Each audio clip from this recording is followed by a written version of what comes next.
Tradizione e modernità per l'estate blues di Sestri Levante. L'Arena Conchiglia ospiterà infatti l'82enne afroamericano Big Pete Pearson e Matt Scofield, 41enne di Manchester.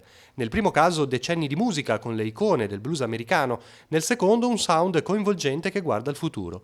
Per gli appassionati l'appuntamento è per mercoledì 17 luglio alle ore 21 con il Blues and Soul Summer Festival. Il sound di Big Pete è un sound legato agli artisti con cui ha suonato. Lui ha suonato con B.B. King e cantato anche con B.B. King, ha suonato con Freddie King, ha suonato con Albert King e quindi c'è questo sound degli anni 70 dove il blues incominciava a sconfinare nel rock ma che rimaneva sempre molto molto fedele a se stesso.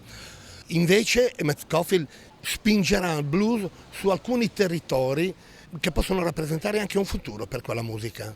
Suona con tutti i più grandi artisti contemporanei, da Robin Ford e a tantissimi altri artisti blues, tra cui Kirk Fletcher ed Eric Gales, che è l'attuale vincitore del Grammy Award del blues.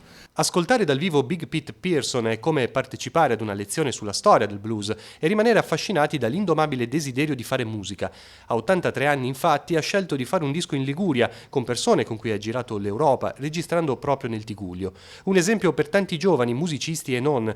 Il Blues and Soul Summer Festival vuol proprio essere un'occasione di incontro e di confronto. Io ritengo che il blues resti un'importante radice per ogni genere musicale contemporaneo. Chi inizia a prendere in mano uno strumento, inizia a esplorare il mondo della musica, capisce che nessun genere è affrontabile senza recuperare quella radice fondamentale che la musica tradizionale americana porta ancora con sé. Non soltanto il rock and roll, ma anche l'hip hop, il rap portano tracce indelebili di quello che è stato il blues nei primi anni del Novecento e anche successivamente.